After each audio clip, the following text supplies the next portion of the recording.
World leaders are making moves right now that could change everything you thought you knew about global power. Military forces are assembling in Greenland, but not for peace. German soldiers are landing, joined by troops from France, Norway, and the UK. They're not just practicing drills. They're preparing for a potential confrontation with the United States. Why? Because one man, Donald Trump, has them on edge. But this isn't just a standoff between nations.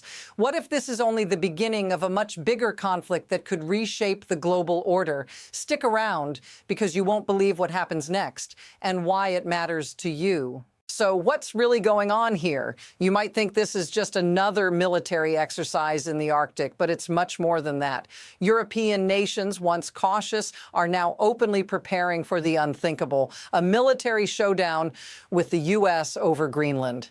This isn't a random standoff. It's part of a growing pattern. We've seen whispers about Europe's growing frustrations with Trump, and now it's out in the open. Europe is saying enough is enough. But what does this mean for the U.S.? Are we witnessing the unraveling of American dominance on the world stage? Stay with me, because there's something crucial about to unfold, and it's more than just politics. Now let's get to the heart of this. European leaders are not just talking, they're acting. You saw it yourself. Military exercises in Greenland with forces from Germany, France, Norway, and the UK. This isn't just a show of strength, it's a direct challenge to the United States. French President Emmanuel Macron has made it crystal clear Europe is ready to stand up to Trump. We need to make them fear us, he said. Think about that. This isn't about diplomacy or negotiation, it's about power. Macron is signaling that the only way to deal with Trump is to make him feel the heat. But here's what's even more striking. While Macron is talking about strength, Trump is making it about tariffs. Why? Because he knows the stakes are rising. But notice what's missing here. Europe isn't just preparing to defend itself. They're preparing to take control. Here's where it gets even more intense. What started as military exercises has quickly escalated into something bigger. The rhetoric is getting sharper, and the actions are getting bolder.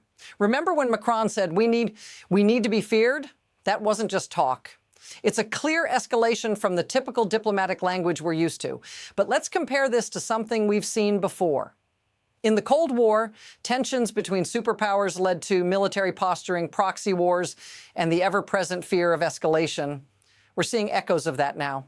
European nations, once hesitant to challenge the U.S., are now ready to act. And why? Because they've seen how Trump's policies, his tariffs, his threats have shifted the global balance. This isn't about a single country anymore. This is about a fragile global order being pushed to its limits.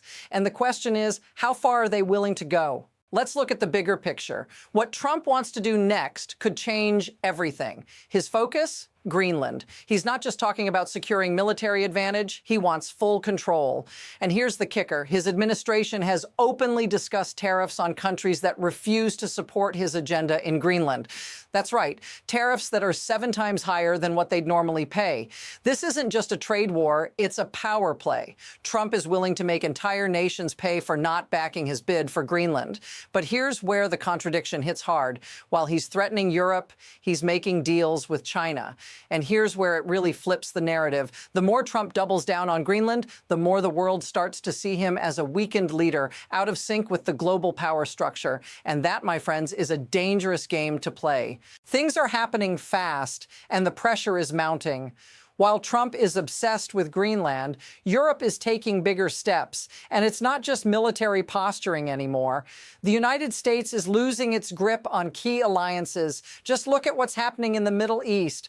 Former allies are moving closer to China, and Canada is making its own deals with Beijing. The shift is unmistakable. But that's not all. In Venezuela, Trump is making moves on oil, but is it too little, too late? Russia's influence in Latin America is growing, and the U.S. is left scrambling to keep up. Meanwhile, China is ramping up its aggression in the Philippines, and the U.S. is nowhere to be found. What happens if this continues? If the U.S. keeps losing its edge, who will be the new global power? The pieces are shifting fast, and they may not settle the way Trump expects. Now let's bring this back to you. The fallout from these global shifts won't just be felt by politicians or military leaders. It's going to affect everyday people. Imagine this. As world leaders focus on Greenland and trade wars, Everyday Americans are struggling with much more immediate issues: rising costs, job shortages, and a fractured healthcare system.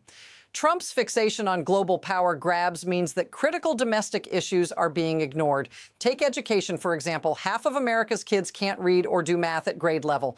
And while the White House is obsessed with military posturing abroad, these issues are growing at home. People are beginning to feel it. And here's the kicker: the current system is set up to push ordinary people aside just to maintain power on the global stage. If this feels familiar, say so in the comments. Because this isn't just a political game, it's real lives on the line. Now let's take a step back. What's really driving all of this? It's not just about Trump or Europe, it's about systems.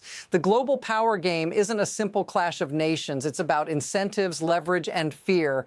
Trump's actions, while dramatic, are a symptom of something much bigger. The world is evolving and power is shifting.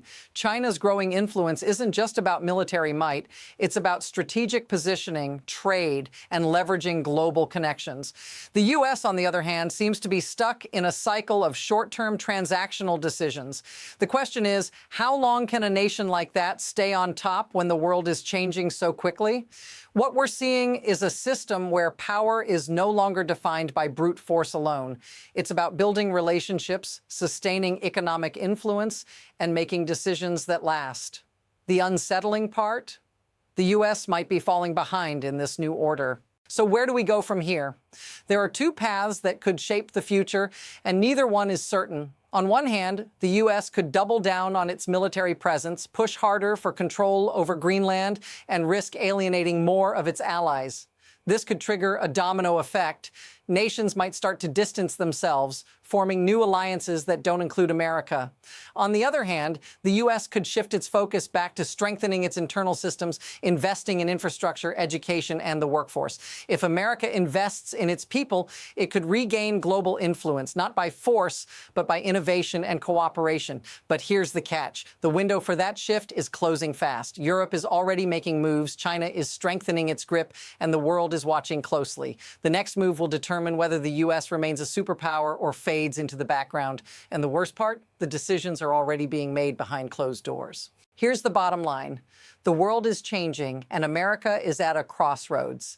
The question is no longer whether Trump can get Greenland. It's whether the U.S. can adapt to a world where military might isn't the only measure of power. If we keep focusing on old strategies, we risk losing the long game. But if we shift our priorities, investing in our own future, in our people, and in smarter alliances, there's still hope. But that's a tough pill to swallow. So what's the future going to look like?